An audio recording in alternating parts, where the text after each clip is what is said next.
Sir সুদীপ্তকে জামা পরাবে। এবার ধরে নে তাহলে কে পড়াবে? স্যার। তাহলে কর্তা কে?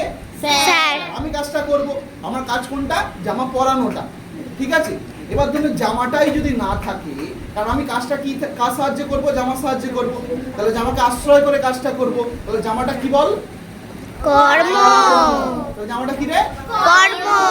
এবার ধরে নে আমি জামাটা খুলেছি, সুদীপ্ত পালিয়ে গেছে, সুদীপ্ত নেই ধরে রাখা, সুদীপ্ত এখন পালিয়ে গেছে, তাহলে আমি কাকে পড়াবো? জামাটা নেই, আমি আশ্রয় করে কাউকে পড়াতে পারছি না।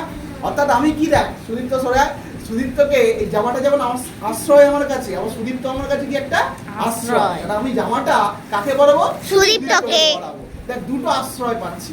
কর্তা আমি কাজটা করব, পড়ানো কাজটা করব, কাজ সাহায্য করব, জামা সাহায্য করব, আর কাকে করব না? সুদীপ্তকে পড়াবো। এর দুজনের মধ্যে যদি কেউ না থাকে আমি কাজটা সঠিকভাবে করতে পারবো না, হ্যাঁ কি না? তার মানে এখানে কটা কর্ম? দুটো। একটা কি? জামা আর একটা সুদীপ্ত। এবার দেখ প্রশ্নটা ওর কাছে ফিরে আসি, যে কি দিয়ে প্রশ্ন করলে বা কাকে দিয়ে প্রশ্ন করলে যে উত্তরটা পাই, কি পাই না? কর্ম। তাহলে দেখ আমি কি পড়াবো? জামা। আমি কি পড়াবো? জামা। আমি কাকে পড়াবো? সুদীপ্তকে। কাকে পড়াবো? সুদীপ্তকে। দুটোই কি আমি আশ্রয় করে কাজটা করছি, সেই জন্য এরা দুজন কি হয়ে গেছে? কর্ম। That is clear. Yes. বুঝতে পারলি যে কি বা কেন কাকে প্রশ্ন করলে কেন কর্ম পাওয়া যায়? ক্লিয়ার?